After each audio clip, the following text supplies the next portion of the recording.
Hello. Good morning, everybody. Good morning. Welcome.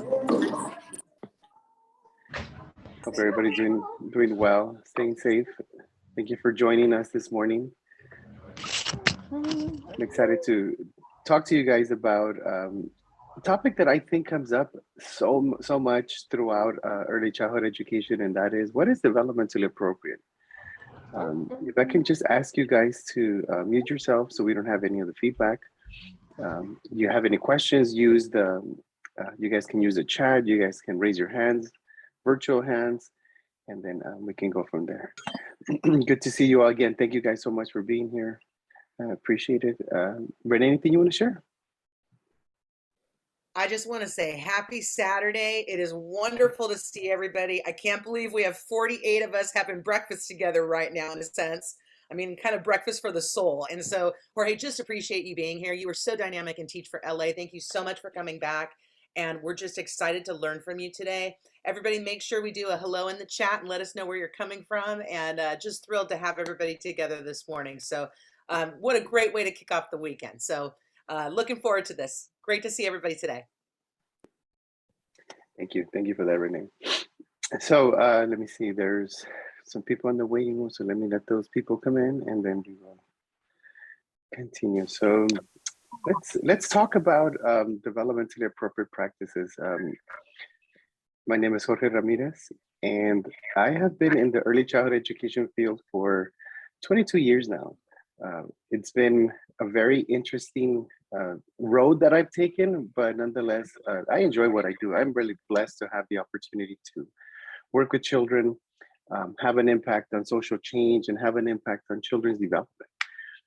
I know growing up for me, being a product of public school system, I had some horrendous experience that we'll talk about as we go. And I had to make a choice. I had to ask myself, you know, am I going to just sit back and complain, or am I going to do something about it? And I decided to get into teaching to try to understand, well, why do we teach children the way we do? Why was I taught that way? As I went on and I took a child development class, it really inspired me to better understand myself. I had a lot of things going on, a lot of anger.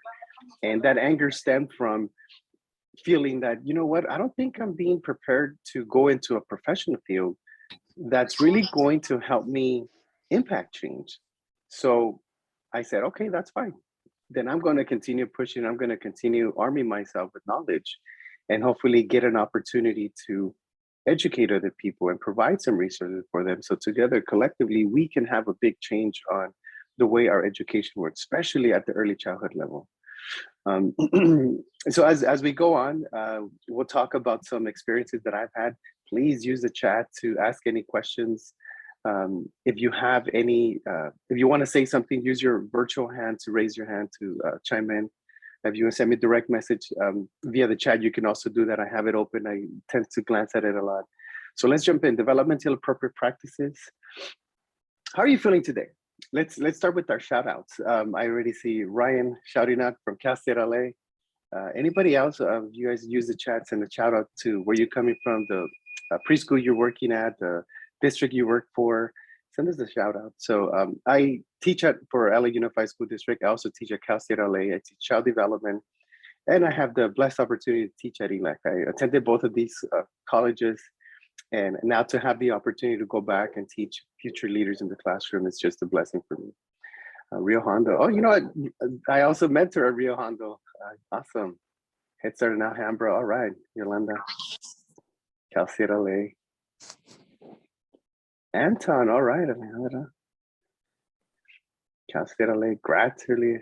Oh, Viridiana. That name sounds very familiar. Chaffee College. All right. Teacher advisor for LAUSD. All right. Rosa, another name that sounds very familiar. I'm your way up. Yes. And when you get there, don't forget about the little people down here that you're going to leave behind. But I hope you're doing well. So how's your day going so far? Anybody had any little hiccups? Did any of us snooze? Did any of us forget our coffee? Or glad that we didn't have to commute to deal with the traffic. And although it's a Saturday, traffic just doesn't seem to let up no matter where you're going, right?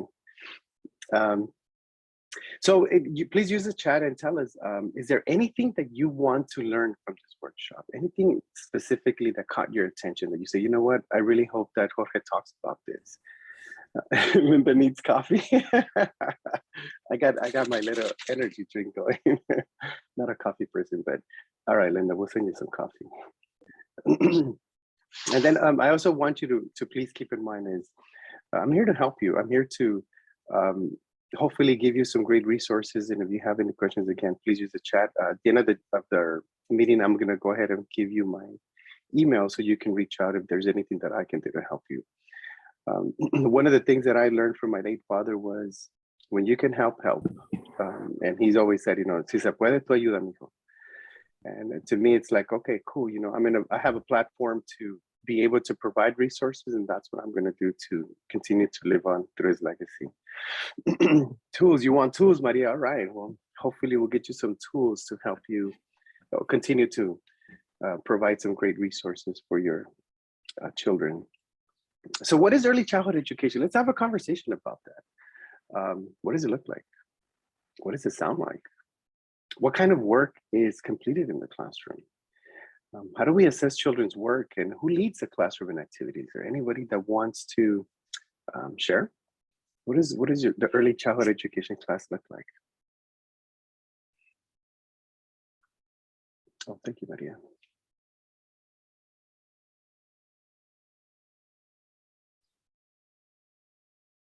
Preschool classroom. What is the early childhood education preschool looks like?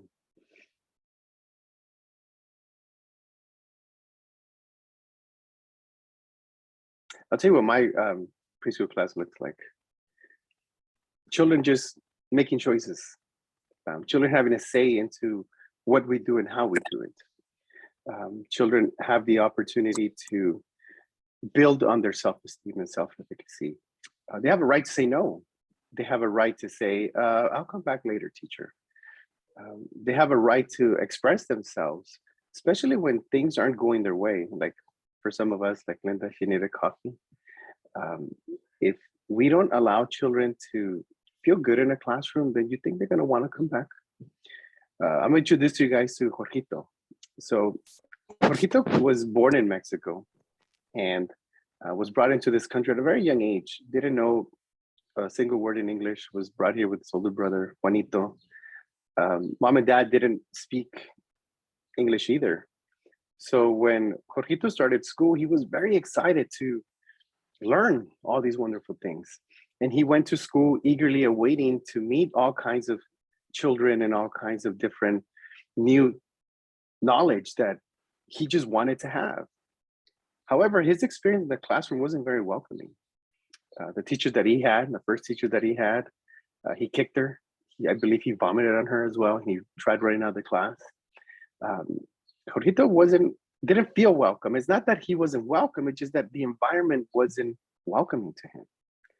In my classroom, what I like to do is I like to welcome children and families. Whenever the door opens, by this time of the year, everybody just turns around towards the door and we all acknowledge, good morning. And we do this just so children know and understand that, hey, you know what? This is our classroom.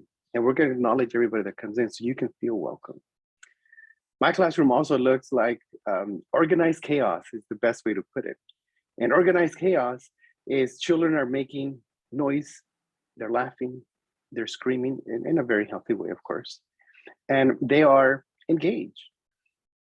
Not everybody's doing the same thing at the same time, but they're engaged. Children have a right to say, you know what, this isn't interesting. I don't like this story, teacher.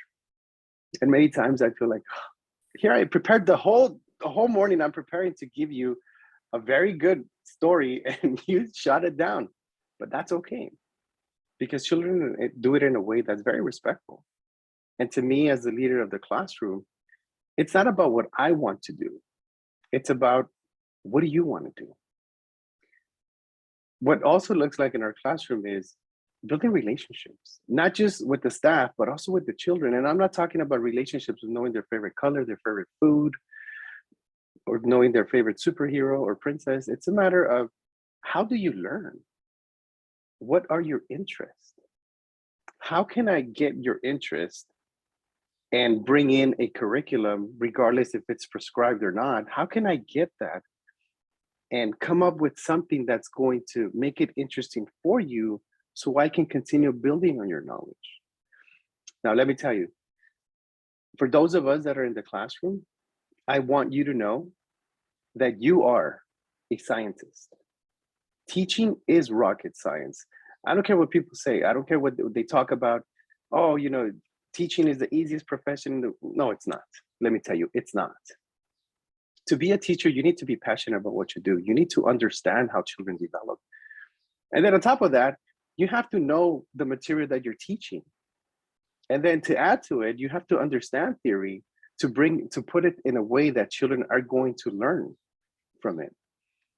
So teaching is rocket science, and I want to congratulate all of you that are in the classroom. Those of you that are thinking of going into the classroom, do it. Okay, don't let anyone else deter you from that. And if you need some cheerleading, I'm there.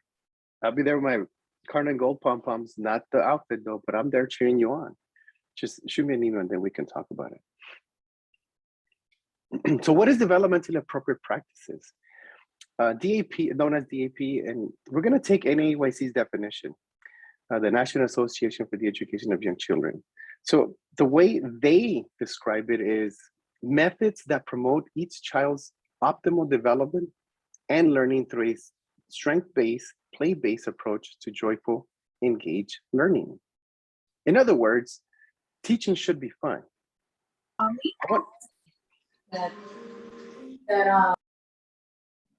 want to take you guys back to when you were in a K-12 school. And if those of us don't, I didn't go to preschool, but if any of you went to preschool, think back to who was your favorite teacher? Does anybody want to share their favorite teacher? I'll start. My favorite teacher was Mr. Smith at Malabar Elementary. He was my 6th grade teacher.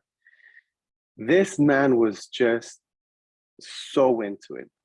He would write things on the board and he like squat in and he'd like dive in and he'd like, you know, very animated with his teaching that I would just sit there like, man, I feel your energy. And sometimes I don't understand the things, but it was just like, I don't even know what you're saying, but I'm there. I wanted to learn. And it wasn't just his teaching practices. It was the fact that he made me feel welcome.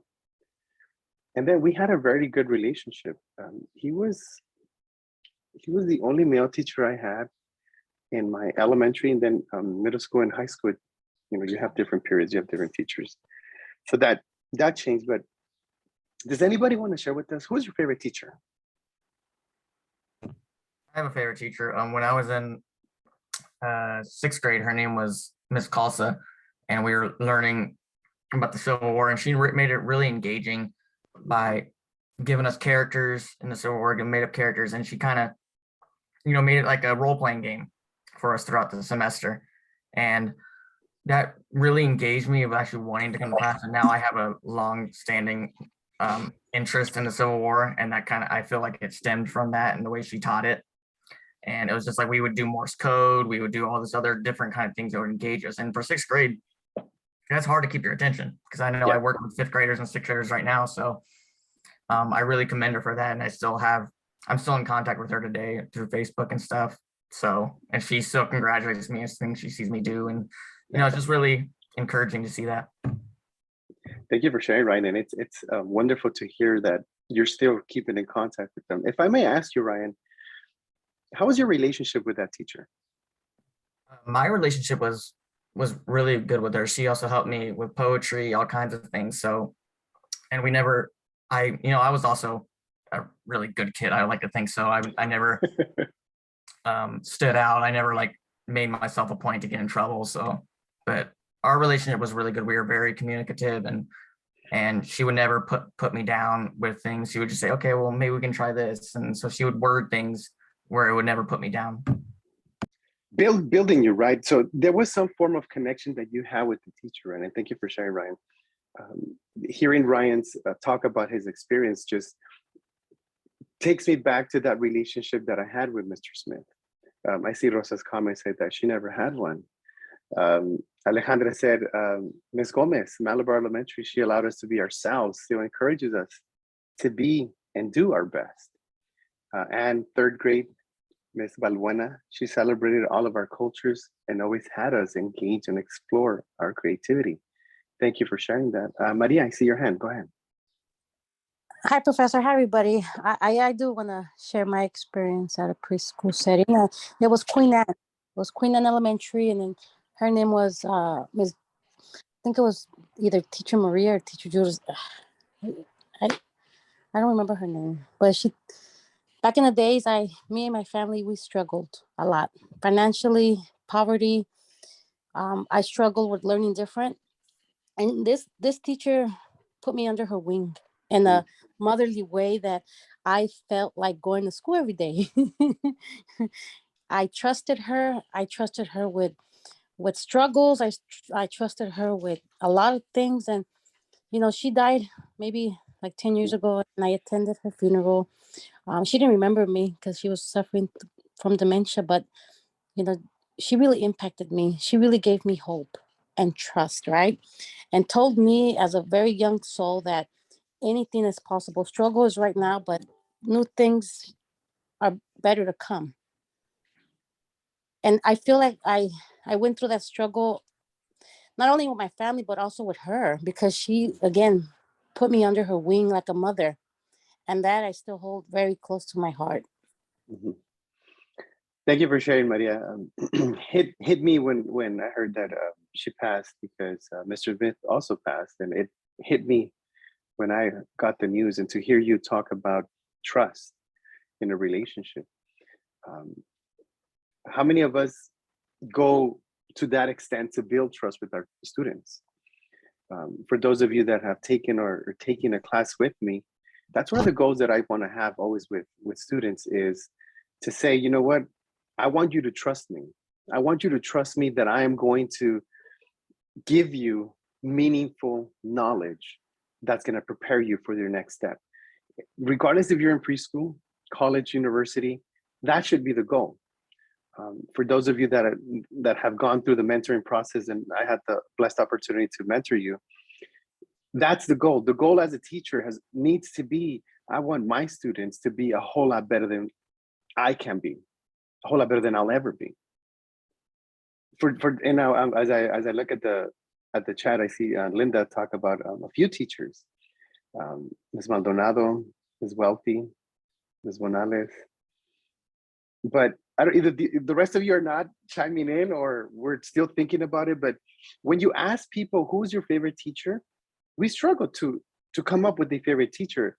I don't struggle with it because there's only one that I had. And it's kind of sad that we can't remember the impact that teachers had on us as children. Now I think most of you guys are a whole lot younger than I am, so there's no reason for you guys to forget, right?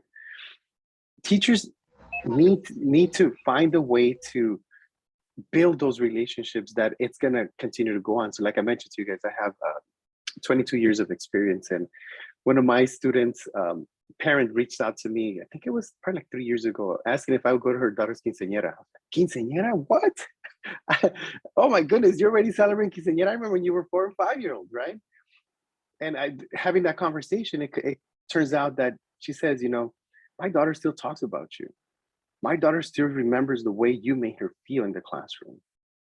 She might, and I can assure you, she probably doesn't remember what we learned or what we taught, but she remembers the way she felt in the classroom. And that's what developmentally appropriate practices talks about, building those relationships. It's not just about the cognitive aspect of it. It's about building the whole child, including social and emotional development. Think about it this way. Would you want to go to a class where you didn't feel good about yourself? Would you want to be listening to someone that doesn't care for you? Would you want to learn from someone that you didn't trust? Now, I would argue with any of you that would say yes, yes, yes. The reality is that us as teachers, sometimes we get caught up into the pressure of children need to learn this, they need to be ready for that. And it's like, you know what? I can build robots if you want, if that's what you want. But what about that meaningful connection that DAP talks about? DAP also includes culturally, linguistically, and ability appropriate for each child. That means understanding where children learn best, which we're going to talk about theory as we get there. DAP also fosters children's independence, autonomy, self-efficacy, and self-esteem. When we look at the third bullet point, it doesn't say letters, numbers, color, shape, size, and all that other stuff. Look, I get it. I'm a parent. I have a 5-year-old and I have a 10-year-old. And when they were in preschool, it was like, okay, are they going to be ready for kinder? They're going to get kinder when they get to kinder. Right now, it's about building them, understanding what can I teach you? How can I teach you? What are you interested in? Children, as we know, students of the field, they go through different milestones, right? And as educators, our goal should be building on the child's strengths. So if you know that Jorgito likes cars, which Jorgito does love cars, then why don't we use cars as a medium to teach them all the cognitive aspects that we want them to teach, like the colors, the numbers, the shapes, the sizes. I use this example a lot, so I'll use it again. If you guys know what NASCAR is, right? The NASCAR racing. So a NASCAR is a car that has colors, numbers, shapes, sizes throughout the car, and they're sponsors. Jorgito loves cars, but Jorgito's having a difficult time achieving that milestone of recognizing letters of his name. Well, would it be a good idea to get a NASCAR that has all these letters and use it as a medium to help Jorgito recognize the letters of his name? I've actually tried that and it works. It works. Developmental milestone also focuses on building those skills.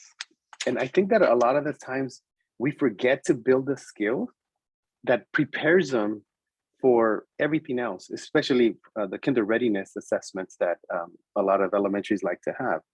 Well, skills include fine motor skills, gross motor skills, hand-eye coordination, social skills, and autonomy. How do you build skills like that? Let's focus on fine motor skills. Fine motor skills are those small muscles that we have in our hands, right? That enables us to hold a writing tool to write.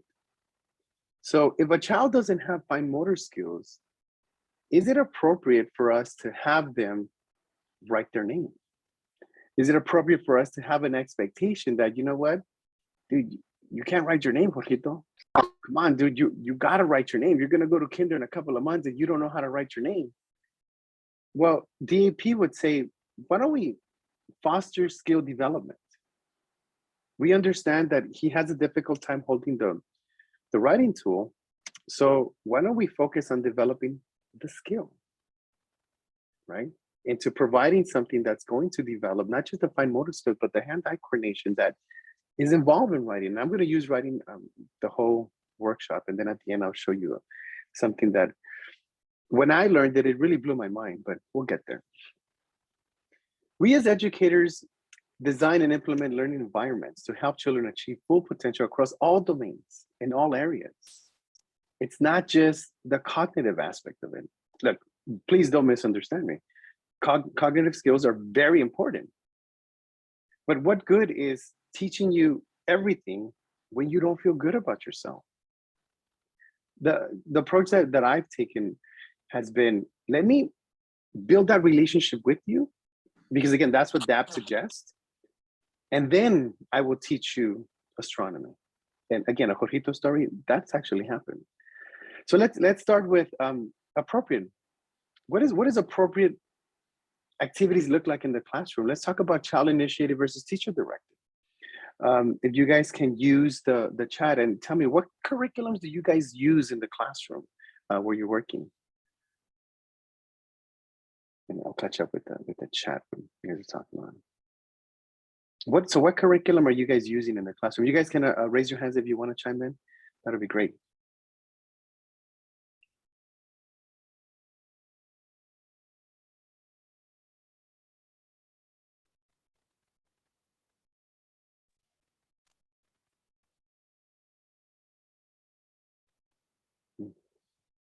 Anybody want to share what curriculum do you offer? So creative curriculum, play-based. Ooh, I like that, Anne. Yolanda Torres, second step. Yeah, familiar with second step. Emerging curriculum. Okay, so let me see. Alejandra Rios, you want to tell us about creative curriculum? What does that look like?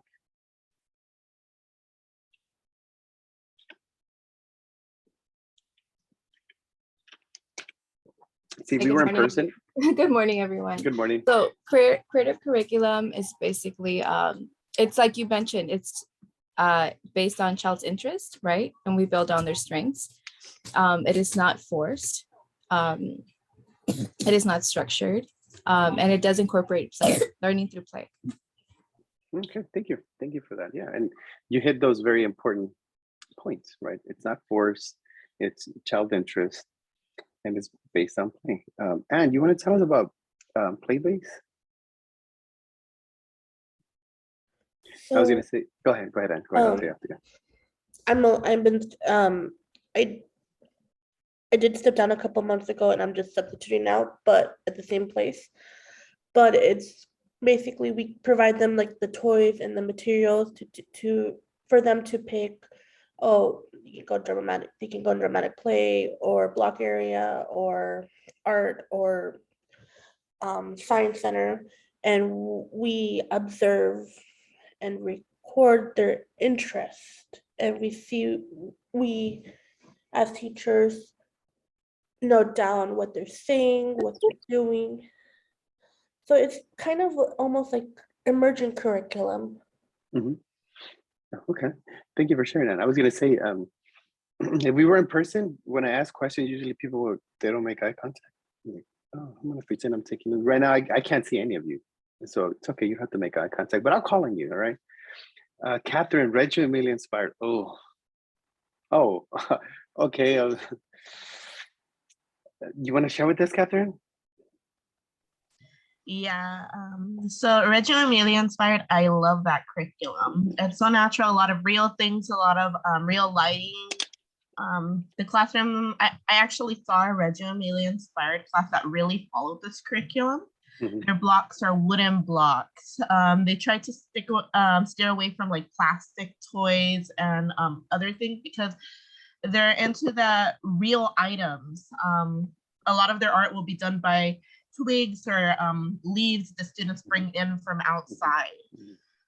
They stuck away from the, use more of the big windows. They had these huge windows that let in a lot of light. So they stuck away from artificial light and used more natural light. The classroom I work in, when I started at the school, I read up on their curriculum and it said Reggio Emilia inspired. So I'm like, that's a curriculum I love. I would love to work with them. But working out in the class, their toys are plastic. They have very limited trees. They have fake grass. And the whole classroom's lit up by the lights, the light fixtures, even though they have these huge windows. I just do not see enough of the curriculum there. Thank you for sharing, Catherine. And I think that I actually had a very similar experience to that when Brianna, my older one, needed a preschool, and I went to a Reggio. The school was Reggio something. I walked in there and I said, "Oh, can you tell me more about your curriculum?" And she was like,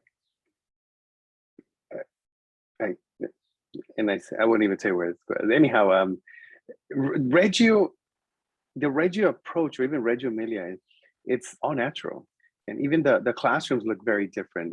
Like Catherine said, it's not plastic. They focus on the natural environment. I'm blessed to have this huge window here that lets a lot of natural light, and I love it. Although my girls hate it, they always like closing the blinds. But anyhow,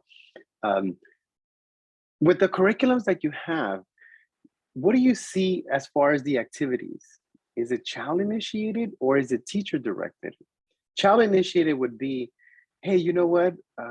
I saw a butterfly outside and it wasn't eating the leaves. It was just there.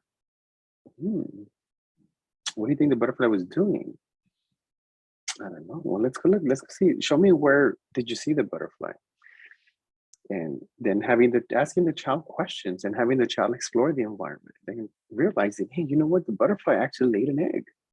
Oh, so what do you think comes out of that egg?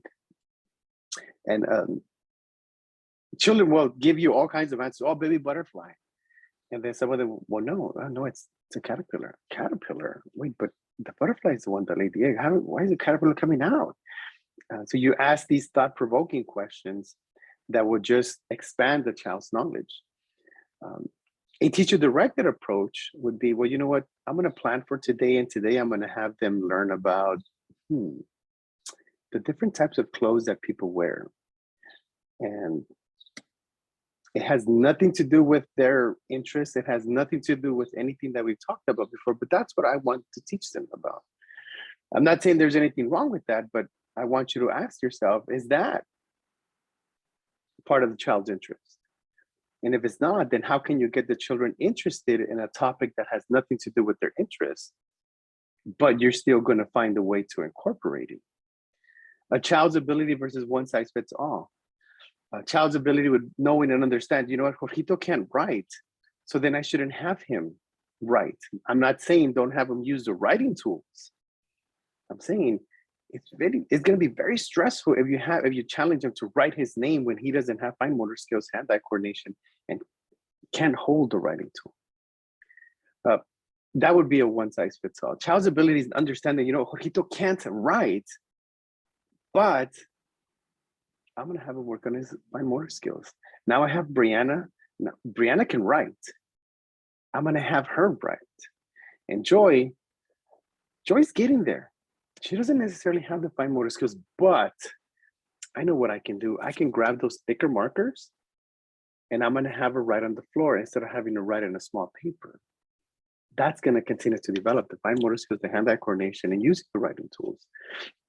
Understanding and recognizing the child's ability is very critical into developing appropriate lessons and activities for children, because the goal is for them to write. But Jorgito doesn't have the fine motor skills, hand-eye coordination. Brianna can do it. And Joy is kind of in the middle. So focus your activities on the child's ability. Now look, after being in the classroom for 22 years, I've seen, and I think I've seen it, I've seen most of it. I'm gonna be pretty confident saying I think I've seen it all. Where, you know what, it's so much easier. Let me write their name in yellow marker, give it to them, and have them trace it. Have any of us seen that in the classroom? Yes. You want to share with us? What did you see, Anne?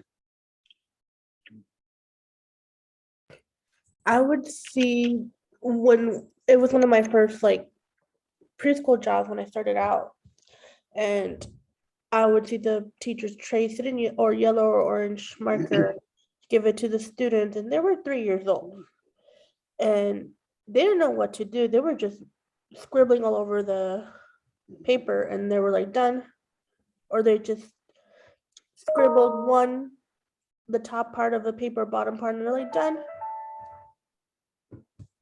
Yeah, and how much learning took place there?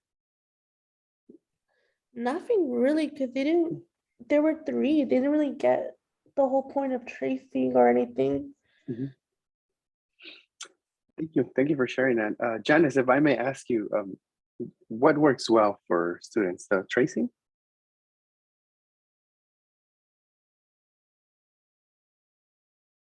Janice on the one says, yeah, tracing. Okay, tracing. So here's a question that I want to ask you. Okay, and I'm not going to say that it's right or wrong. I want to provoke your thinking. If you had the ability to have your child be any of these 3 things, what would you want your child to be? Not your students, but your own children. Would you like them to be a copy machine? Would you like them to be a computer? Or would you like them to learn how to write code? Now, a copy machine really doesn't do much. You put a paper, you hit the button, and boom, it copies it, right?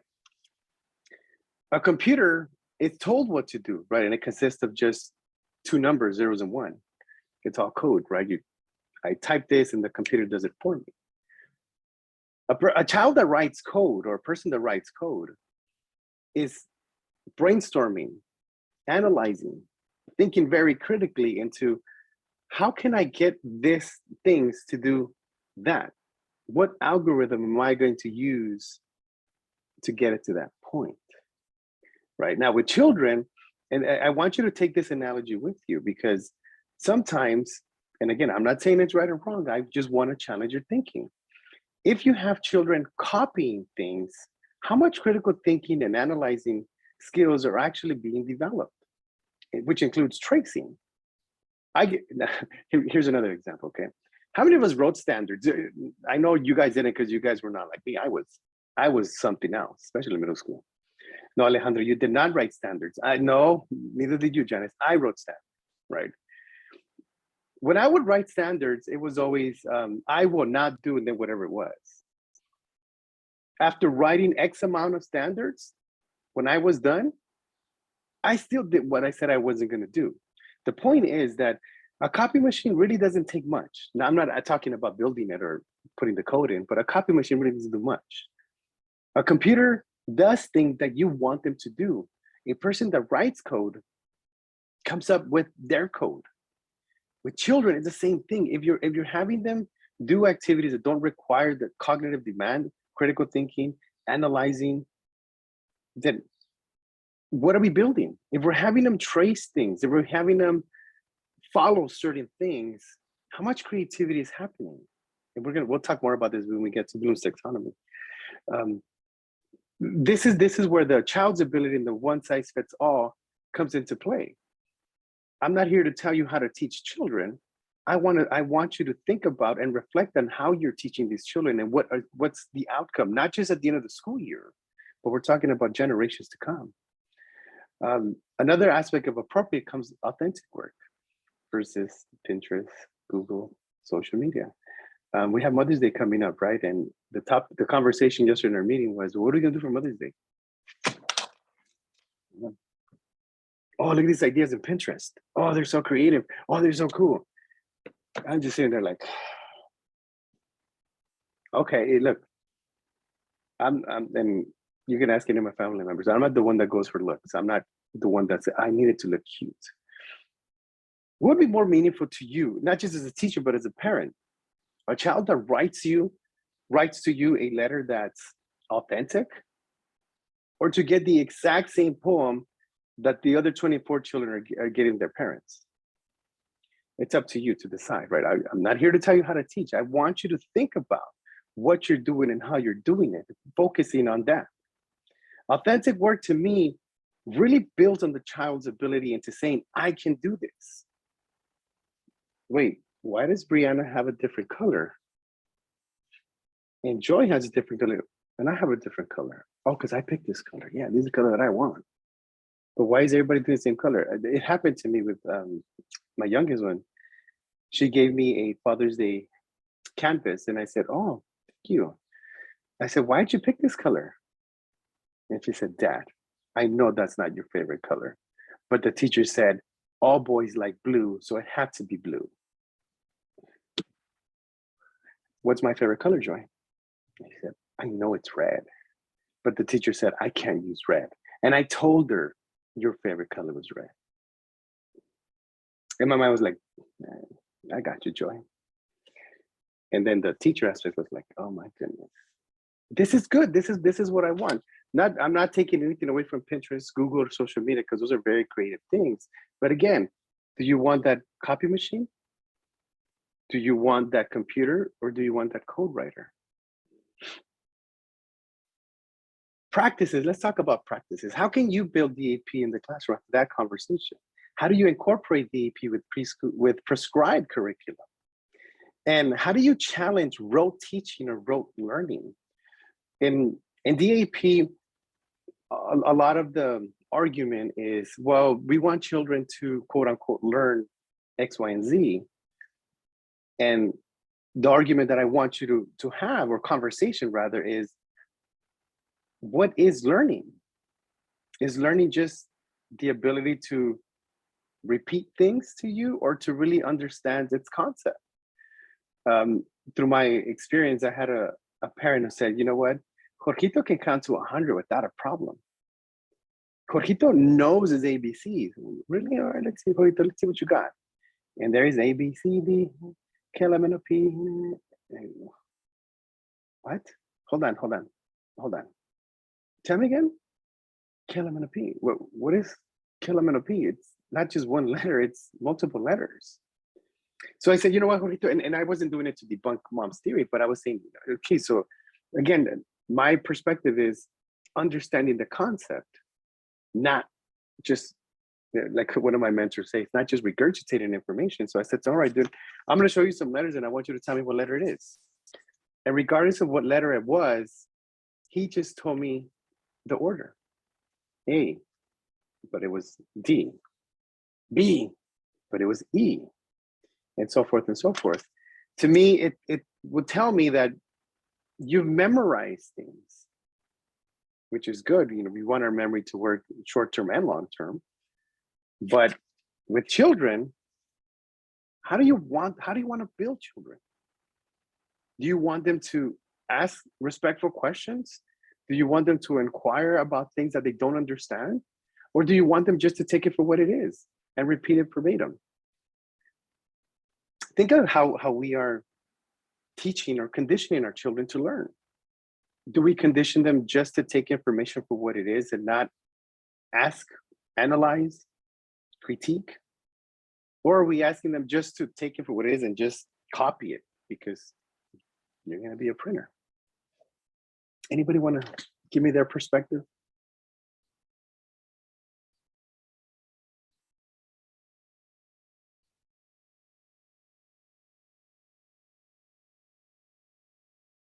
Alejandra, I love what you just said.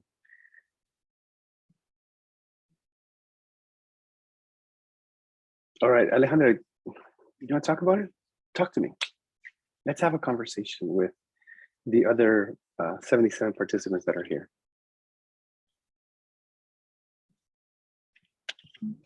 Yeah, it's just a little frustrating because, like you mentioned, parents expect certain things from the children, but they don't understand that it's not appropriate and that they're just rote learning and not really grasping anything. I don't know. It just takes a lot, and it's hard to communicate that to parents and to others that, you know, walk into the classroom and they want to see the children's work, but then expect things that are not realistic. You know what I mean? Like you said, Pinterest and all this stuff, it's not really the child's work if you're asking them to do the same thing, you know? And they want to set things up on the board, but I'd rather them come in the classroom and see how we engage and how the children respond. Yes, Alejandra, don't go. If I may ask you, do you drive, Alejandra? Yes. Okay. Who do you take your car if it's not working properly? Who do you take it to? My brother. No, the mechanic. The mechanic, right? Yeah. If we're not feeling well, we have a really bad cough that just doesn't go away. Who do we go see?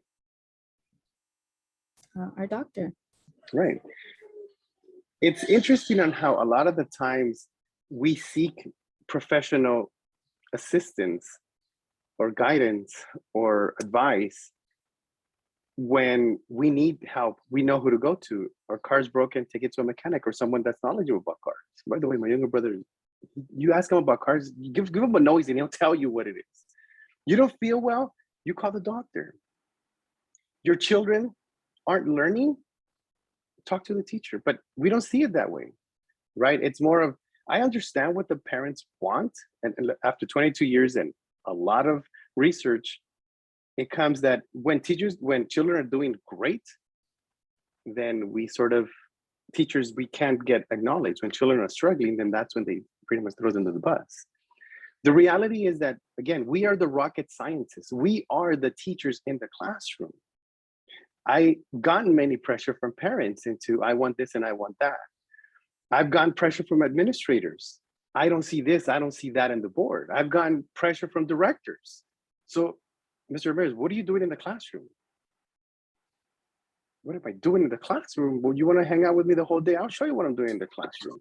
I'm not suggesting for you guys to do this because I don't want you guys getting fired. But remember, you're the teacher in the classroom. I had a parent once tell me, my child doesn't bring work home. What is he doing all day? I said, your child plays all day. What do you mean he plays all day? Yeah, early childhood education is about play. And look, I can't send the toys home because I need them here. But if I could, I would. That's how your child learns. Don't be afraid to educate administrators, directors, parents, and have a conversation with them and to telling them, this is my approach to teaching. This is research-based approach into how children learn. Tell them this is what Mr. Ramirez said in the workshop over the weekend, and then give them my email. We'll have a conversation. I'll back you up. Early childhood education, DAP focuses on children, play. Again, I get it. I get the cognitive demand. I get the academic component. But is that developmentally appropriate? There was a hand. Where'd you go? There you go. Michelle, go ahead. Hi. So Morning. I wanted to talk about more kind of like the parent expectation. So I grew up in a Latin family, a Mexican family, and there was a lot of pressure. Like if I didn't know anything, like my dad would say, "Oh, entonces para qué vas a la escuela? Why do you go to school?" And now that I'm a private tutor, so I usually tutor between the ages of kindergarten and second grade. And so I see a lot of majority of my students come from Latino households. And so a lot of the parents come to me and they're like, and they tell me, oh, well, my child doesn't know how to write yet, or I need more from my child, like reading. And I think they tend to forget that social emotional side, you know? Yes, And yes. so I usually like to lead, like, for example, one of my children, they tell me, oh, like, I noticed, how do I get to his attention? So I started talking to him, and then I noticed he tells me, oh, well, you know, look at, have you seen the dodo bird? And he talks about all these extinct animals. And that's where I start taking his interest into what he needs to do. So now we're writing essays about extinct animals, and now he's telling me, oh, well, I want to be a scientist and I want to bring the dodo bird back.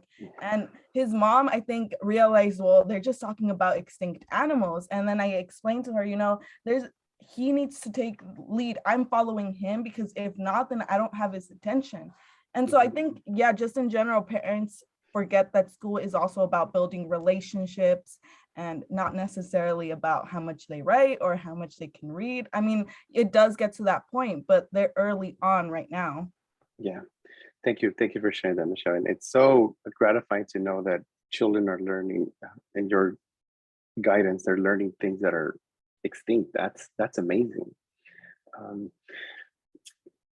I want you guys to feel confident enough to support and back up what you studied. You know, your permit, your degree, that took time. That took a lot of research from your part. You earned it.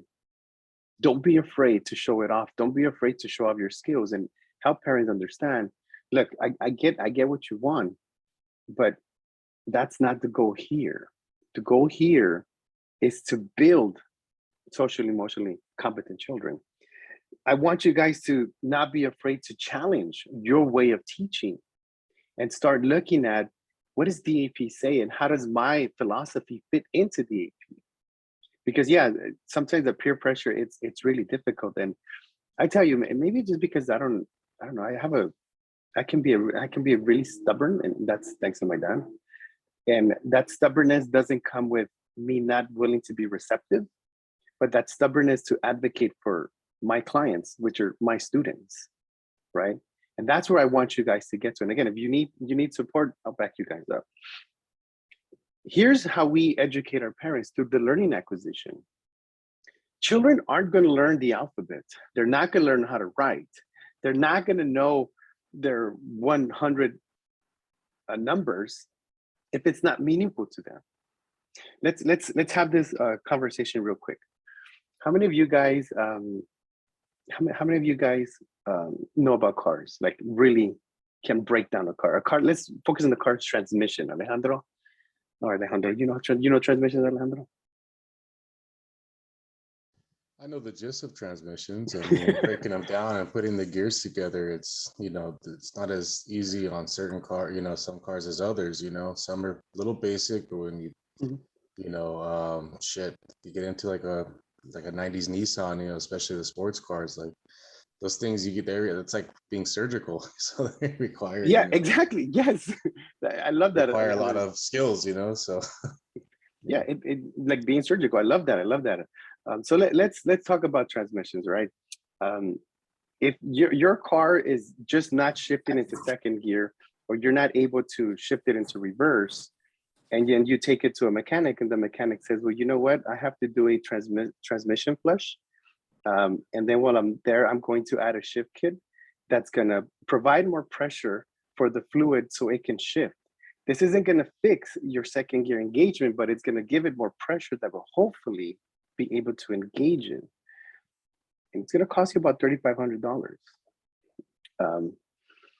How many of us be like, yeah, you know what? Do it. Or how many of us be like, hold on, let me get a second opinion. Learning acquisition is very difficult to explain and very difficult to understand when it's something that you can care less about. Now, Alejandro, you're talking to about trend, and I'm thinking, oh, all right, you know, Alejandro, we're gonna have that conversation again in the parking lot, and we're gonna help me out with my girls, and then we're gonna talk about cars, right? But if you don't care about cars, you're gonna walk away from that conversation. That's the same thing how teaching works with children. If the way you're teaching is not interesting to them, mentally, they're gonna walk away. They're gonna be sitting there, but they're gonna be thinking, what is Coco Melon doing right now? Can I just go on YouTube? Oh, yeah, remember the game I was playing yesterday? What's for lunch? Oh, wait, what did the teacher say? Oh, snap, I wasn't even paying attention. Learning acquisition is very difficult if we take the approach of, I'm just gonna do rote teaching. And I hope that children just learn it and just are able to regurgitate it back when it's time for the assessment. Building meaningful knowledge should include open-ended questions. Jorgito, tell me, what do you think about this? How do you think this is happening? Tell me what you think. Hands-on approach is always very important for children because to most children are either kinesthetic learners or they're partially kinesthetic learners, which means they have to be moving, they have to be touching. You have the visuals. For those of you that are visual learners, you have the PowerPoint. For those of us that are auditory learners, you have my voice. For the kinesthetic learners like myself, my foot has not stopped shaking on the desk. And I'm doing this, or I'm over here fidgeting with my fingers off camera so you don't see because I need to move. If we don't understand that this is how children learn, then we're doing a disservice to them and we're pretty much setting them up to fail. The cookie cutter approach in regards to hands-on, the argument is like, well, I'm giving them to cut something or giving them to do something. Yeah, but see, Jorgito doesn't learn the same way that Brianna or Joyce learn. You got to change it up a little. Your activities need to be intentional. Jorgito likes cars, but I'm talking about colors. Okay, so can I have him go get cars? Jorgito, can you go bring me the blue car? Can you go find me a yellow truck? Can you go find me a red race car? Okay, now that we got these cars here together, what do you think would happen if we were to get some red and some yellow and we mix it? Let's get some paint and let's figure that out. And, oh, I got orange. Can you find an orange car now? Right? It's about activities being intentional based on what Jorgito wants to learn. And early in my career, when I was learning about differentiated instruction and I went back and I asked my colleagues, how do you implement differentiated instruction? It's too much. I'm just not gonna, I have one activity for everybody and that's that. But that's not what DAP says. DAP says that it needs to be intentional based on the child's ability. So build on their skills. So meaningful and authentic activities is what's going to get you to really help children acquire that knowledge.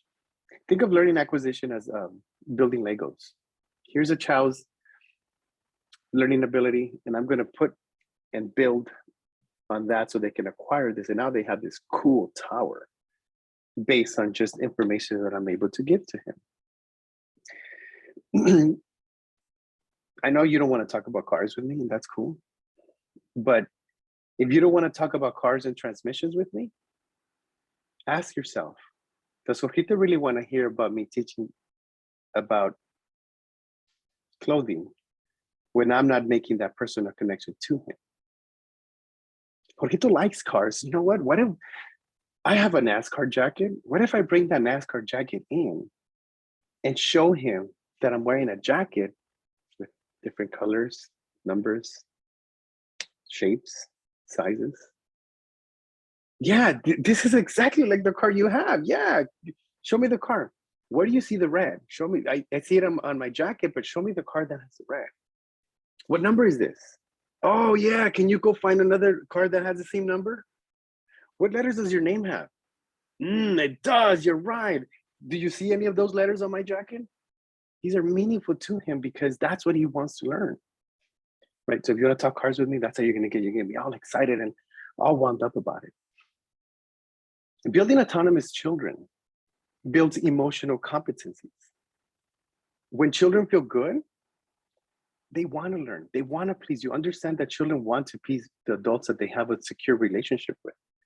So if you have that secure relationship with them, Jorgito is going to learn everything and anything you throw at him because he trusts you, because you have a relationship with us, because you celebrate him, because you engage him, because you understand where he's at developmentally, because you talk to him and you build on his individual learning ability. And you do that with the 23 other kids. Let me tell you, it gets easier as you go through it. It gets a whole lot easier when you understand how children learn. And it'll come to you. Free choice activities. Free choice activities can be very controversial, but understand that when children have the ability to make their own choices, it builds on their autonomy and their independence. When children are autonomous and they're independent, they're more likely to make good choices because they know you trust them. This is one of the goals that you want children to have in the preschool classroom based on DAP. You want them to make those choices. Before you know it, Jorge is going to want to get a writing tool, and he's going to want to draw the car, and he's going to want to put the numbers, he's going to want to put the letters because he cares about the car. Here's an interesting connection. To research, children have higher academic performance when they have exploratory experiences in early childhood. So give them the opportunity to make choices, make free choices. Again, this is organized chaos, right? And there was many times where the previous school that I worked in, the administrator would walk in and he's like, man, your class is a trip. Like I walk in here and I have anxiety walking in, but then as I look around and it's like, wait, it's loud. It seems chaotic, but everybody's doing something. Everybody's engaged. Listen to what the conversation these kids are having. And where are the adults? They're sitting back, documenting, taking pictures. Because that's what we need to do, right? Document and show some support of what the children are doing. This is what DAP classroom look like. Hold on, let me catch up with the chat. Cognitive skills. What are cognitive skills? Cognitive skills focus more on the academic component. Children's learning and activities depend on their cognitive capabilities and development. Cognitive skills should never be pushed aside. Cognitive skills is you want to involve that in everything that you do. But I think that a lot of the times, cognitive skills get misinterpreted for academic skills, right? A cognitive skills is anything that involves where your brain is working, the synapses are connecting. If you understand that, then you understand that children are always, well, should always be learning with everything they do. It's not just with the academic component. Cognitive skills are very important. DAP will tell us, incorporate cognitive in everything that you possibly can. Cognition has to do with the children's thinking, right? So if you're able to allow the child to make their own choices based on the environment that's based on their interest, that connects to the desired result developmental profile, that connects to your prescribed curriculum, that connects to NAYC DAP, you're good. Children should learn about their physical and social worlds, acquire language, regulate their bodies, emotions, and thoughts, and gain competence in literacy, mathematics, science, and other knowledge domains. You're gonna get this. You're gonna get here. And it's easier said than done, obviously, but revolves around building meaningful experiences. What is meaningful to each child? Look, Brianna can care less about cars. She's too worried about music and her dancing, and she wants to be a ballerina. Joy, on the other hand, she's so caught up with the princesses. And Jorgito's on those cars. How am I going to get these three worlds to come together and be able to understand the story that I'm reading to them? That's a tough task. And this is why I say teaching is rocket science. But it's also not impossible. Okay, so I see that what commonalities can I find among those three? They're also egocentric. Well, yeah, that's where children are developmentally. Okay, so how can I bring these three together? The princess, the ballerina, and the NASCAR in regards to cognitive skills. Tough task, but not impossible. We use Bloom's taxonomy. Now, it's interesting when I do presentations and I talk about research that's dated long before, even myself, before I was born. And it's like, what? We should be using more of this to help us get in a better direction with our education. Bloom's taxonomy talks about different tiers in learning. And the goal for us would be focus on the three tiers above, the creating, the evaluating, the analyzing. That's what we want to do. We want children to be able to produce their own original work. That's creating, which requires assembly, construction, formulating, investigating. How do we incorporate that in our daily activities, in our daily lesson plans? Evaluate. This is where children are able to justify or make decisions based on what they're doing. They're able to appraise, defend, support, and value their own work. Analyze, draw connections, differentiate, organize, compare, contrast, examine, experiment. These should be the foundation of our exercises, activities, lessons, what have you, to help children build on their cognitive skills that connects to their learning acquisition, that makes it developmentally appropriate. I know this is, the Bloom's taxonomy has gone through a lot of different research, and you have a lot of people that have interpreted differently and give you different explanations. It's the same principle.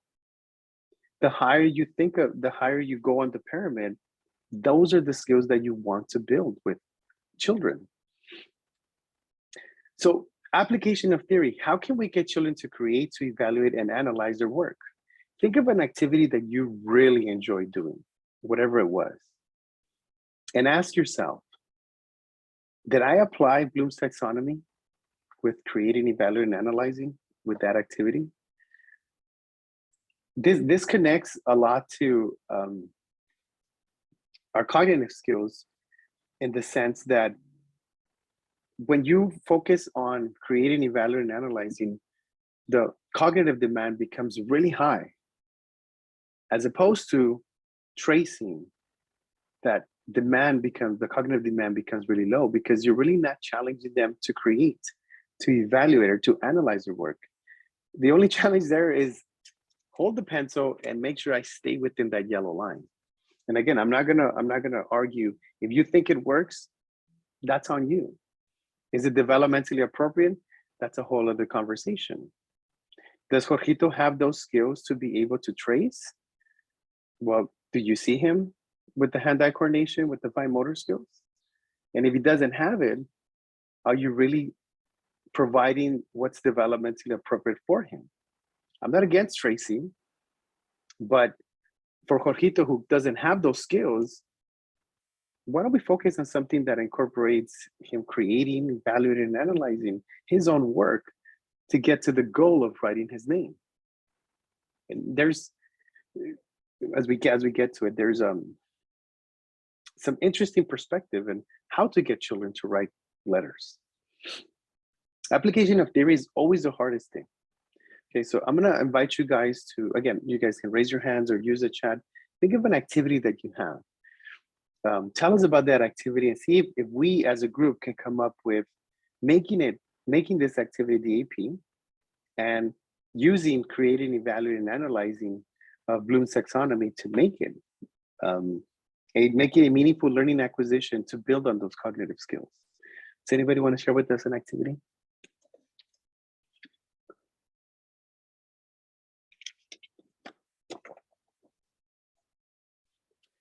How about we go with writing names? How would you get Jorgito to write his name that's creative, that he's able to evaluate and analyze his work to get him to write his name? And let's make the assumption that he has the fine motor skills and the hand-eye coordination. He's just not, his letters don't look as legible as Brianna's. How would you do? What would you do? I don't know. I'll ask him, like, do you know how the shape of your letter, what is it, Jorge? Like letter J looks like? And Shape? then maybe like let's draw it with your finger. And then how about we do it with the cars? So you know you can do you can make letters with the cars. And he'll be like, how? And we're like, how about we line them up and let's see if we can create the J shape. So you're not something like that. going, Yolanda, you're not gonna have him write it like in a line that's probably like an inch to make sure he starts at the top and comes to the bottom and stays within that line? No, because that's for no. kindergarten. I'm preschool, no. I'm not forcing them. Yes. Thank you, Yolanda. I appreciate that. Yeah. How about getting the cars that he loves to do, dip them in paint, and I love that. Yeah. Okay. You get a superstar. Thank you. Thank you, Yolanda. Anybody else? Play-Doh squeezing. Yeah. Tracy, yeah. I saw one of the teachers, they have these, they look like, I don't even know what to call them, but it has letters. So, and I asked the student, how do you use that? And what do they call? Where you put the plates, I completely lost that. But anyhow, she said, oh, well, you get the Play-Doh and then you have them roll the letters and they put it in there. I was like, that's so cool. And I thought about, how would Jorgito be able to can he be successful in an activity like this? And I thought, yeah, heck yeah, he would be, which reminded me what you were talking about, Yolanda, of having them do something else. And then also Tracy wrote about Play-Doh squeezing. Oh, Nancy, okay, tell it. So get some beans and then do the letters. Would that be tracing though? I mean, if they were to do it like on their own, how they think their letter is, but I don't know.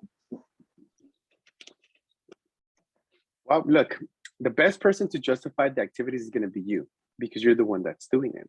You can do tracing and be able to apply these, even apply the whole theory into it, as long as you can justify it and you're able to connect it to the child's milestones and focus on the learning acquisition to build on those cognitive skills.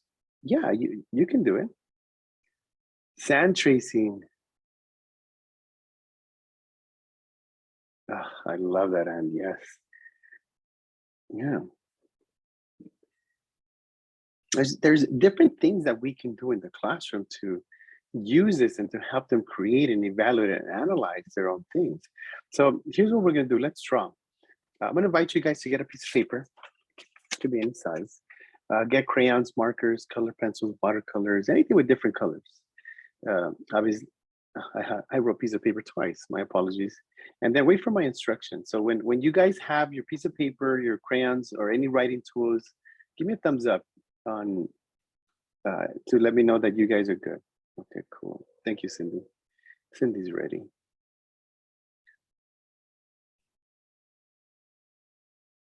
Can we get any more? Anna's ready. Thank you, Anna.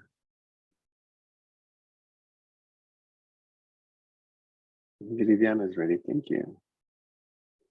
Cindy, Cynthia, you have a question? Or are you ready?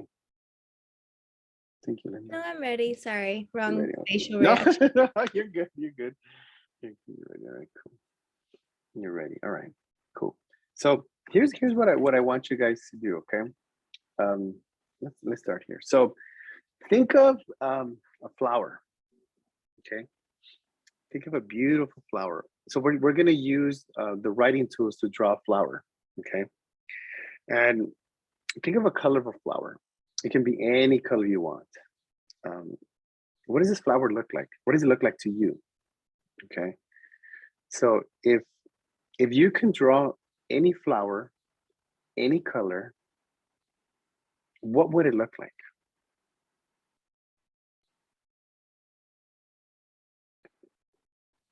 But I don't want you guys to draw it, okay? Did anybody draw it? I hope you're not drawing it. You're not supposed to draw it. You're just thinking about it, okay? So I'm gonna sit here and I'm gonna wait until everybody's ready. Now, I'm kind of even tempted to unmute everybody to see what the background sounds like, but I'm not gonna do that. We'll just pretend everybody's ready. And I'm gonna wait until Jorgito sits down and is ready. I'm still waiting, Jorgito. Sit down and show me that you're ready. You're still moving around, Jorgito. You gotta stop, dude. Show me you're ready.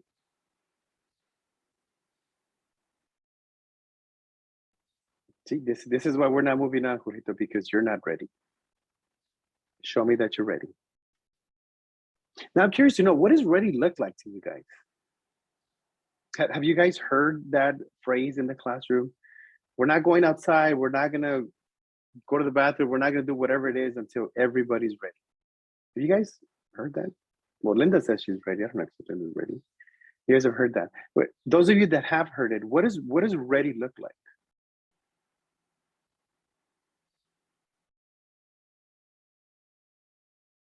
Can you tell me what is ready? Body calm. Okay, what else? Quiet. Not doing anything. Eyes up front. Listening. Sitting on the chair. Depends on what the instructions are. So let's go through these. And crisscross applesauce. Have you guys tried sitting crisscross applesauce? My knee hurts. My knee hurts because I'm old, and two, that's a lot of miles in. It's Ryan says it's painful. So if you can't do it, then why are you expecting the children to do something that you can't do? I mean, that's beyond me. I'm going to give you some examples, and I want you to really reflect on what ready looks like. First of all, ready is very subjective, right? What ready looks like to you might not look ready to me. Second, I want you to understand that there's 3 different types of learners. And again, student of the fields, we know this, but I'm just going to reinforce it. You have your visual learners, those that need to see things. You have your auditory learners, those that need to hear things, not necessarily looking at you, but they need to hear things.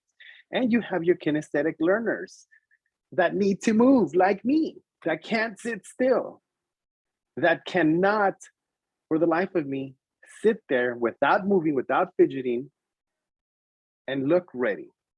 Is it fair for me to say, Jorgito, we are not starting because you are not ready, when his way of learning is he needs to be moving? If we go back to what DAP's definition is, it's based on the child, not on you. So when I hear this, it's always like, what'd you say? It's a trigger for me. What does ready look like? Wait, where am I? Children are ready in very different ways. And remember, we are there to provide a service for them. They're our clients. So if ready to them means not looking at you because they're auditory learners, it's all good. If it means Jorgito sitting with his feet, doing this to his feet because he's a kinesthetic learning, it's all good. If it means sitting there, crisscross applesauce with their hands on their lap, focus on you, it's all good. Remember that one size fits all? Keep this in mind, please. Because Jorgito can't sit still. Because sometimes Jorgito doesn't have to be looking at you to know that he's participating, to know that he's ready, whatever that looks like. Understand that developmentally appropriate plus play equals learning. Children learn best through play. Play is intentional, play is purposeful, play is engaging, play is fun.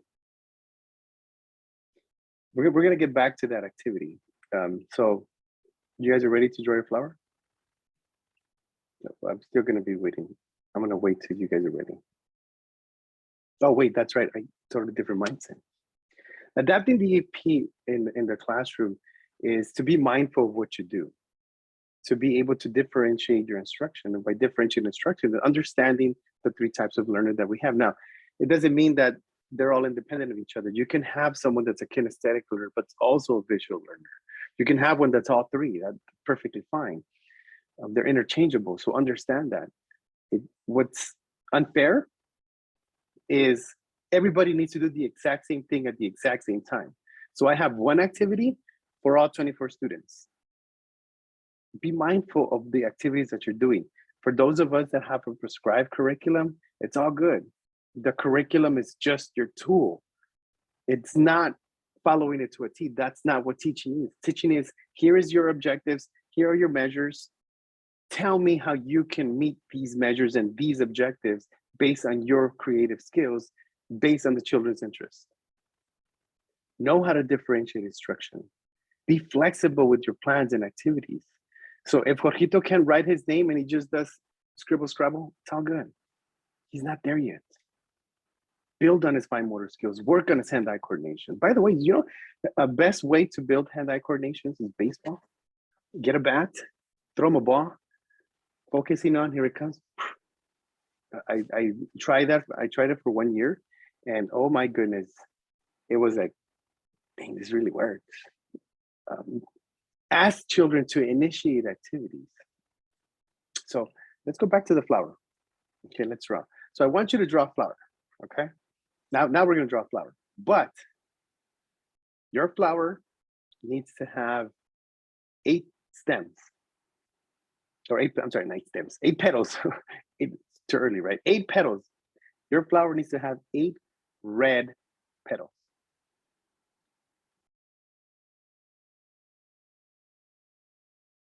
Your flower needs to have in the middle, it needs to have a yellow pistil. And then the stem needs to be green with 3 leaves. Okay. Oh, Linda, why aren't you listening? You know what? That's it. That's it. We can't go on until Linda gets ready and until she's listening. Thank you for being a good sport, Linda. You only have red crayons. Well, you know what? Ryan can't do his activity either. Ryan, thank you for being a good sport, Ryan. You only have pencils. You're gonna draw it anyway. Is it wait, what happened to the hand? Somebody had a hand up. Where'd it go?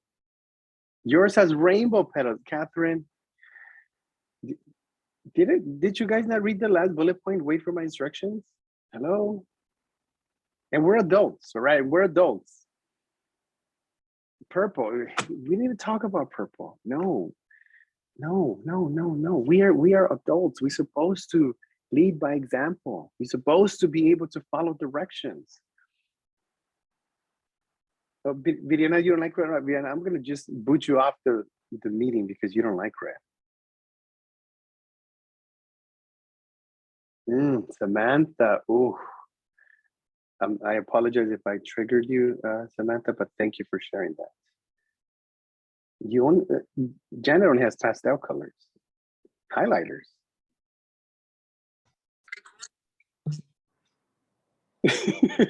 Doesn't want to draw. Look, what you guys are describing on the chat are things that children go through. We have at least, and I'm gonna say probably the youngest one in here is probably around 18. We have at least 13 years of experience on these kids. If we have a difficult time following directions or waiting, whatever waiting looks like and whatever ready looks like, what makes you think that a 3, 4, and 5-year-old can do it? Here's Jorgito, who can't wait, and you give him crayons and he just starts drawing and racing and whatnot, and now you're scolding him because he wanted to be creative, because he wanted to show you that he can evaluate and analyze his own work. I'm gonna share with you guys a story. It was my first year I was finishing up my master's program, and I needed to record my instructions to the children. So what I did was mixing primary colors to secondary colors. So I was very methodical into the way that I had the children do it. We did a pyramid. The top one was red, obviously. The bottom right-hand one was yellow, and then the left-hand one was blue. Those are the three primary colors. So I told the children, I want yours to look like mine, okay? And then we're gonna connect the triangle, the red and the yellow, by bringing some red paint and some yellow paint, and then in the middle, we're gonna mix it. And then you're gonna tell me what color you have. And do the same thing for the red and blue, and then for the blue and the yellow. And then tell me what colors you have. So I think it was like 6 students, and there was Jorgito, who said, huh? No te entiendo. I don't understand you. And I'm like, hold on. So I paused my recording. No me entiendes, pero mira lo que están haciendo tus amigos. Haz eso. ¿Ok? No lo voy a decir en español porque estoy grabando. Pon atención. Dele. So I told him, dude, I can't tell you in Spanish. I'm recording myself. Look at what your peers are doing and follow. Okay? ¿Estás listo? You ready? Okay. Listo. Listo, amigo. Get ready. Come on. Okay. Okay, my friends, let's keep going. And here they are. So then Jorgito was like, and I'm watching him, right? And I'm like,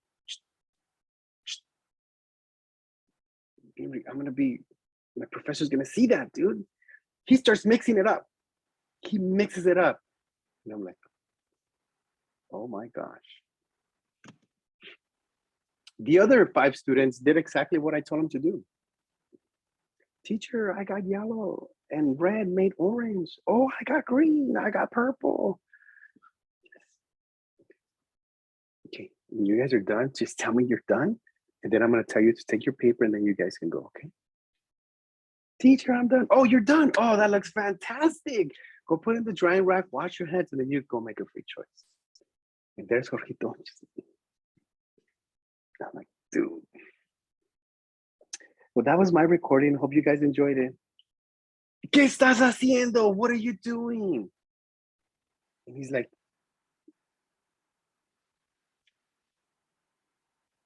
just completely tore him up. He's just crying. And I'm upset because he just messed up my recording. And I said to him, dude, that's not what I told you to do. So he's upset. He's like, I don't want to do this anymore. He said it in Spanish, yo no lo quiero hacer. And I said, what did I ask you to do? And he tells me very, very, very precise. He tells me, you said you wanted colors. I got the colors.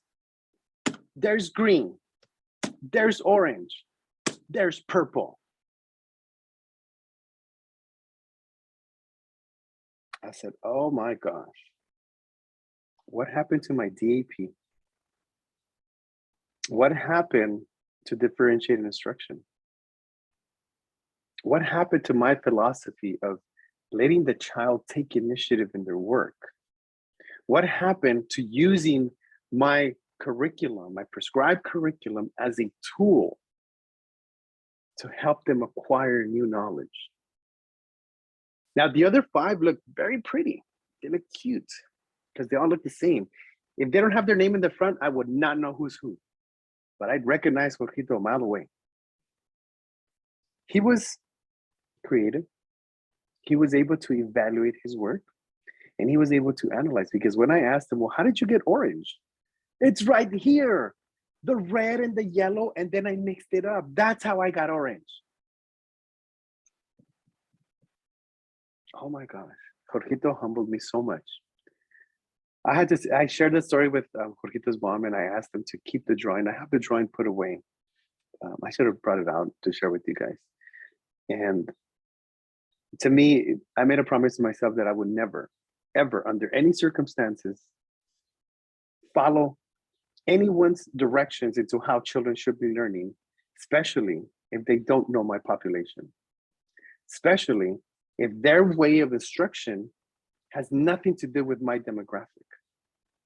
I made a promise to my children. And I said to them, for those students that are in my classroom, or those students that will be in my classroom, whether it be adults or children, I will not tell you what to do, when to do, or how to do it. I will give you the guidance. I will give you the boundaries. But I want you to create. I want you to evaluate. And I want you to analyze your work so you can tell me how you're learning, so I can be a better teacher. That to me was, I can't do this. And you know what? I'm glad I didn't. The process and the product, that's a whole other argument, Yvette. So let's go into this little boy. If you're familiar with it, bear with me. If you're not familiar with it, I welcome you to read this with us. It's about a little boy and his learning experience. How do you know when children are ready? What does ready look like? We had this conversation. And which teacher do you want to be? So this story provides you with two teachers, two different teaching approaches. Let's read the little boy. I welcome you guys to unmute yourself and read with me. I'll start with the first bullet point, and then I'll welcome somebody to read the second, the third, the fourth, and the fifth. So once a little boy went to school. He was quite a little boy, and it was quite a big school. But when the little boy found that he could go into his room by walking right in from the door outside, he was happy, and the school didn't seem quite so big anymore. One morning, when the little boy had been in school a while, the teacher said, "Today we're gonna make a picture." Good, thought the little boy. He liked to make pictures. He could make all kinds of lions and tigers, chickens and cows, trains and boats. He took out his box of crayons and began to draw. Does anybody want to read the second one?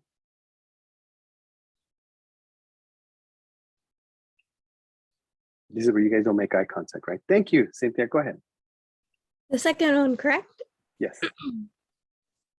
It says, but the teacher said, wait, it's not time to begin. And she waited until everyone looked ready. Now, the teacher said, we are going to make flowers. Good, thought the little boy. He liked to make flowers. He began to make beautiful ones with his pink and orange and blue crayons. But the teacher said, wait, and I will show you how. She drew a flower on the blackboard. It was red with a green stem. There, said the teacher. Now you may begin. The little boy looked at the teacher's flower. Then he looked at his own flower. He liked his flower better than the teacher's. But he did not say this. He just turned his paper over and made a flower like the teacher's. It was red with a green stem. Thank you, Cynthia. Okay, who's next? Oops, sorry about that. Yes, Cristabel, go ahead. On another day, when the little boy had opened the door from the outside all by himself, the teacher said, today we are going to make something with clay. Good, thought the boy. He liked clay. He could make all kinds of things with clay. Snakes and snowmen, elephants and mice, cars and trucks. He began to pull and pinch his ball of clay. But the teacher said, wait, and I will show you how. The teacher showed everyone how to make one deep dish. There, said the teacher, now you may begin. The little boy looked at the teacher's dish, then he looked at his own. He liked his dishes better than the teacher's, but he did not say this. He just rolled his clay into a big ball again and made a dish like the teacher's. It was a deep dish. Pretty soon, the little boy learned to wait and to watch and to make things just like the teacher. Pretty soon, he didn't make things of his own anymore. Thank you, Cristabel. Okay, who's next? I Go can ahead, go. Ryan. Then it happened that the little boy and his family moved to another house in another city, and the little boy had to go to another school. This school was even bigger than the other one. There was no door from the outside into his room. He had to go up some big steps and walk down a long hall to get to his room. The very first day he was there, the teacher said, today we are going to make a picture. Good, thought the little boy, and he waited for the teacher to tell him what to do. Thank you, Ryan. Go ahead, Rosa. I can go next. Oh, I'm sorry. Oh, I can go next. Go ahead, Alma. Okay. But the teacher didn't say anything. She just walked around the room. When she came to the little boy, she said, "Don't you want to make a picture?" "Yes," said the boy. "What are we going to make?" "I don't know until you make it," said the teacher. "How should I make it?" asked the little boy. "Why, any way you like," said the teacher. "And any color?" asked the little boy. "Any color," said the teacher. "If everyone made the same picture and used the same colors, how would I know who made what and which was which?" "I don't know," said the little boy, and he began to draw a flower. It was red with a green stem. Thank you, Alma. Let's talk about this. What are your thoughts? Yes, Catherine. And then we'll go with Catherine, and then we'll go with Estrella, and then we'll go with Cynthia. Go ahead, Catherine. Hearing this, it did make me sad hearing this, because especially the third part where he kind of finally accepts that this is how we're supposed to do, wait for the teacher and draw what or make whatever the teacher puts. And it kind of looks like it takes away the creativity of him. It took away what made him special, individual, unique. Doing his little flower with all the colors he wanted to do. Instead, he did it exactly how he remembered. The teacher said, "This is how a flower looks." Not, "What do you think a flower looks like? What do you interpret that flower looks like? Is it all these colors, is it a rainbow?" Or instead it was the red flower with the green stem. So in a sense, to me, this seems like telling the child to do that, exactly what we're saying, is taking something away from the child. Mm-hmm. Yeah, thank you, Catherine. Thank you for sharing. We'll go with Estrella, Cynthia, and then Anne. Go ahead, Estrella. So it seemed almost as if like the little boy was conditioned to this without him knowing. And I'm pretty sure like if it was like a face-to-face type of moment, I feel like throughout these times you would see it slowly, like the spark in his eyes just like kind of leave his artistic like part of his mind would just kind of like shut down, because he's like, "Oh, we're just gonna copy what the teacher's gonna draw on the board, or she's gonna tell me exactly what she wants, and I can't add my own color, I can't add my own touch to it." So it's kind of like he was basically put in like this little corner, and not let like himself express how he wants to express himself on a piece of paper. Yes, thank you. Thank you for that. We'll go with Cynthia. Go ahead, Cynthia. So what I observed throughout the reading, it was a consecutive theme of how the little boy was allowed to express his own creativity and really enhance it as you grow and thrive. I was subjected to this too when I was a child, and now like it's very difficult for me to create things because I'm thinking, no, I should just do it just like this other individual, because I don't know if I can finish it, or I don't know if I'm have the capability to do it. So it does cramp your creativity and it doesn't let you tap into that unconscious and what you want. It really just makes you follow a guidebook. You're not allowed to express yourself. You're put in a little box, and you're not allowed to get out of that little box. Yes, thank you, Cynthia. Thank you so much for that. Anne, go ahead. Basically, from the reading, the teacher basically forces, I don't think she understands that the way she was implementing these activities was forcing this child to be a copycat, to not be creative, to not be expressive through his art. And then once that teacher, after like a certain point, once that teacher was like, "Okay, let's do something like a free creative activity," the kid was like so conditioned to just being a copycat. He was like, "I don't know how to express myself. I don't know what to do. I'm waiting on you to tell me what to do. It's when after a certain point, when teachers do this type of activities in the classroom, the child doesn't know how to express themselves or be creative or use critical thinking because they're just so conditioned to copy whatever the teacher tells them to do. Right. Thank you, Anne. And the question is, how much creation happened with the first teacher? How much evaluation and how much analyzing happened when he was doing what he was told to do? I'm not saying there isn't any, because there's some of all three going on. And then how much creation, evaluation, and analyzing going on the second one, and which one requires more cognitive, which one has a higher cognitive demand? And I think that as teachers, as educators, it should always be to demand the most out of it, out of every activity. It doesn't matter if it's something that can be so basic as in go wash your hands. Okay, so think about it. While I ask you to go wash your hands, I want you to think about, what was your favorite part of the story? Or if you were the little boy, what teacher would you want to have? You know, ask questions. The first type of teacher likes to micromanage, right? Everything needs to look the exact same way from everybody because you're following my lead. Look, as teachers, yes, we're natural born leaders, but do you want children to follow our path? I don't. Heck no. No, please don't. No. I want you to find another path and get a whole lot better than I ever could, right? The second teacher had that mindset. Well, you tell me what you know.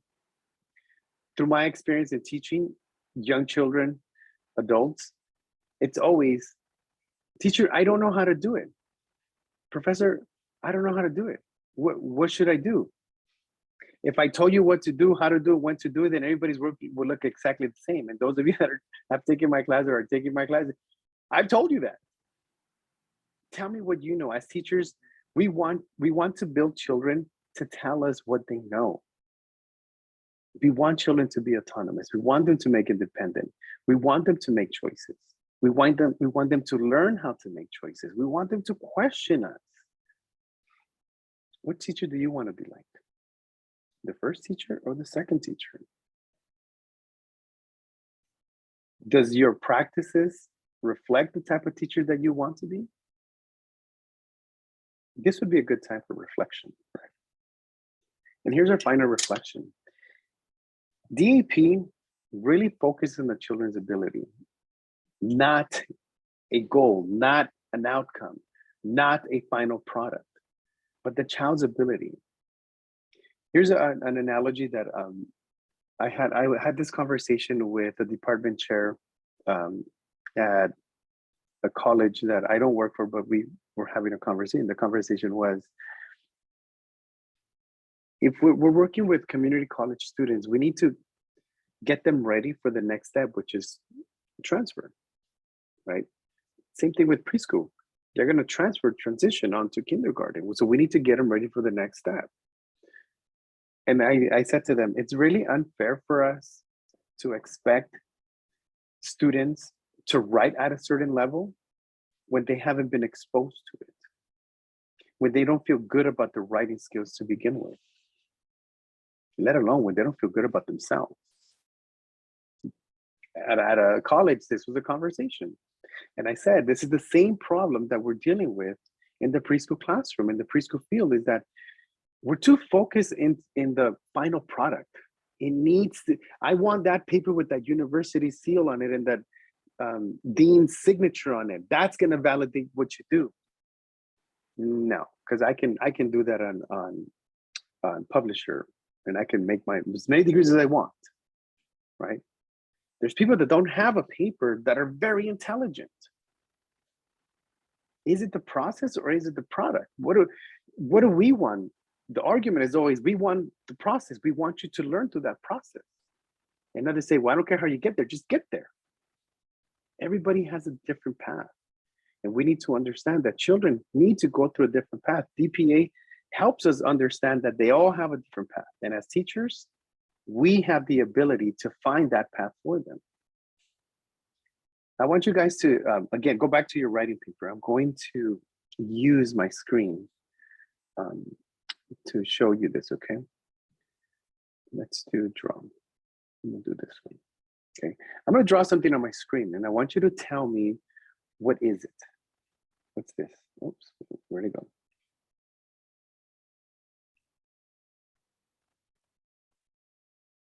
It's a whole lot easier on my iPad, right? Oh, there it is. I see it, but I need to pick a different color. Bear with me.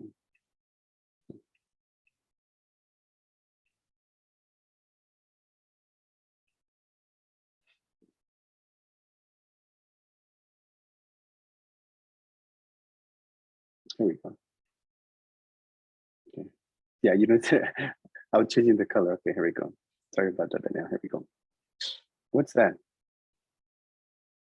Pretend it's straight. What is it?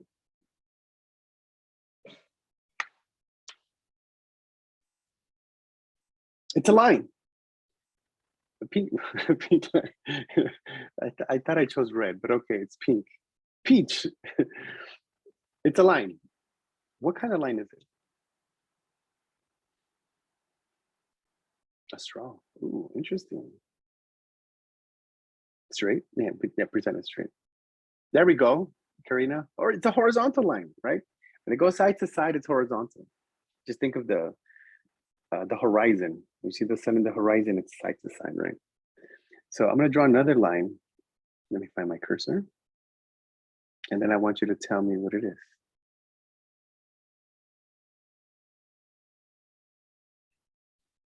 Oops, hold on, give me a second. Okay, let's try it again.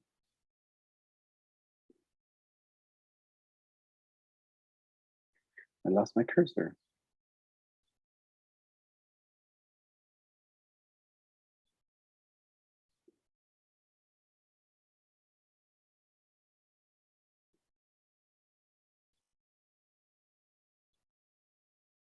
Yes, Alejandra, go ahead. You need to rejoin to it. Draw.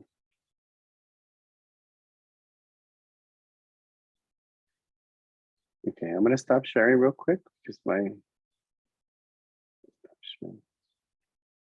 laptop is really acting up. My apologies.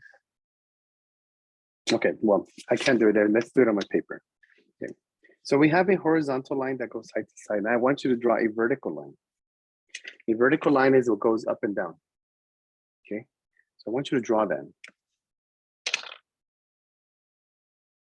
Okay, and then when you got it, when you get it, let me know. So we have a horizontal line and a vertical line. Okay. Then I want you to do a diagonal line from one top to the bottom. You can do from left to right and right to left. Then what I also want you to do is I want you to do a zigzag line. Zigzag, okay?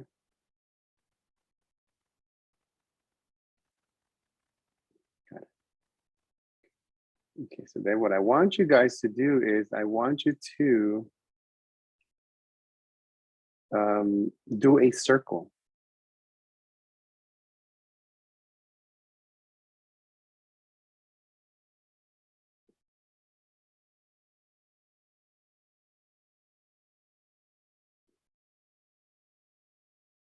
Okay, oh, there we go, that worked. Okay, now I want you to do a half a circle.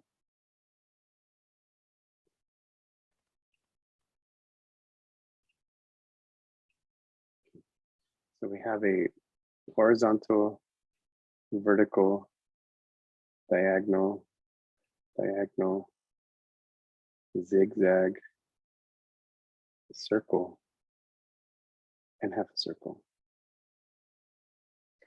Now I want you to tell me a letter. Any letter you want. Tell me a letter. Y. To do a Y, you need one vertical line. You need one diagonal line and another diagonal line. And there you have your letter Y. Give me another letter. S. Okay, where'd it go? An S, oh, I lost it again, is half a circle and half a circle. An L is a vertical line and a horizontal line. A J is half a circle and a vertical line. An A is a diagonal line, horizontal line. Now let's do lowercase. Give me another letter, lowercase.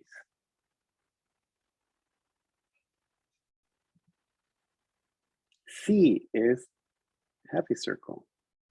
G is a circle, a vertical line, and half a circle. B is a circle and a vertical line. N is a vertical, half a circle, vertical. Now let's do a star. A star is nothing but lines. I can't do the type of star, so I'll do it like this. Nothing but lines. Because you guys are superstars, you're all gonna get a star, okay? So here's the point. You want children to write their name, why don't you develop on the skills? The skill is fine motor skills, hand-eye coordination. You want them to write, give them a writing tool that fits them, that's developmentally appropriate for them. Maybe Jorgito is not there yet. Give him the thick markers. Give him that thick chalk so he can use the hand grip, the fist grip, I think it's called. Have him draw lines and circles. Do as many lines as you want, as many circles as you want.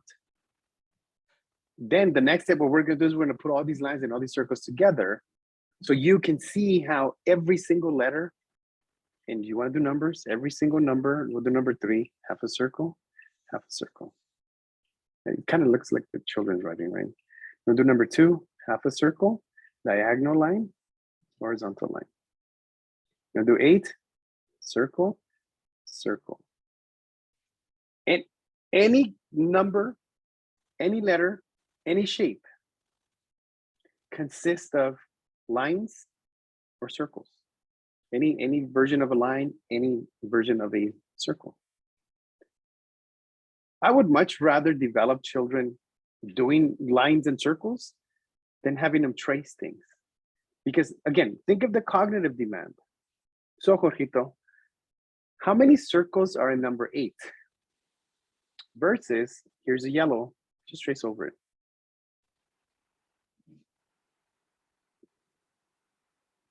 Yeah,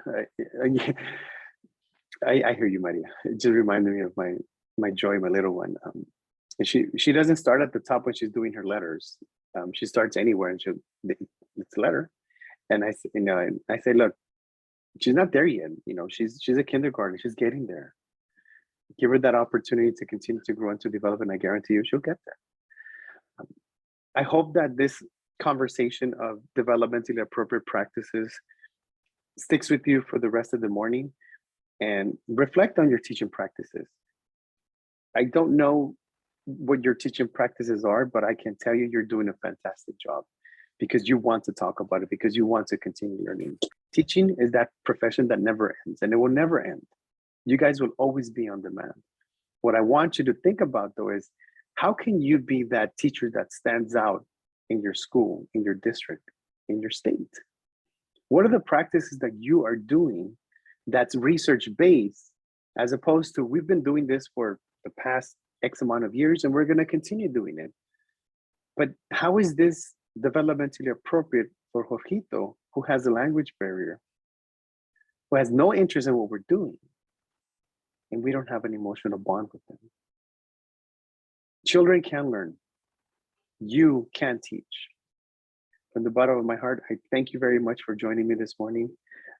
I welcome any questions, comments, concerns before I say my goodbyes. Let me just, let me stop doing this thing. Where is it at?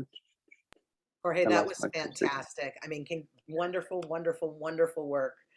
Thank you so much. You are such an engaging, Thank you. just calm presence. It's like really great. And so I would love that you're willing to answer some questions. Does anybody have any questions they want to ask right now?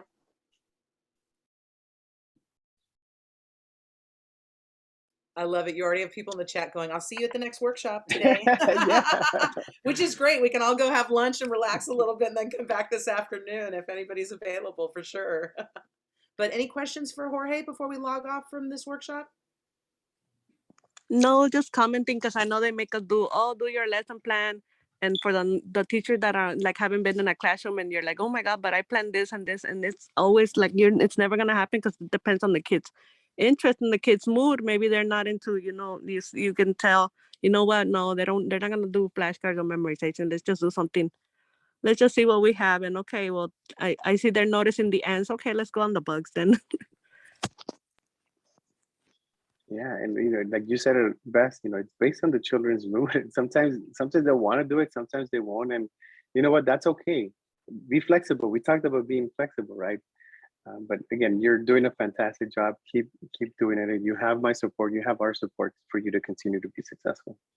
Also know that like I'm having some conversations about the P3 credential that's being created by the Commission on Teacher Credentialing right now, which is going to be for our TK classrooms and our preschool classrooms, which will end up in our K through 12 system.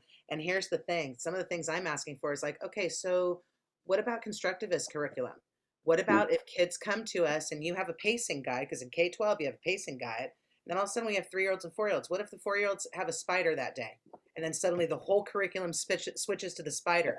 And I said to CTC, how are we going to cushion those pacing guides so that way the kids can guide our curriculum still? And everybody's like, oh, we're going to have to figure that out. It's like, absolutely, we're going to have to figure that out because we have to keep the ability to that desire to learn and investigate, like exactly what Jorge's talking about when kids guide us. So I also see that we had a question about can we watch this back?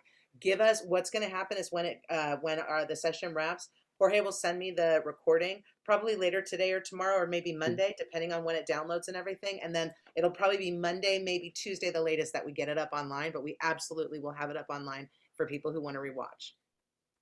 Will there be a copy of the PowerPoint by any chance or no? Jorge, are you comfortable giving Yeah. that?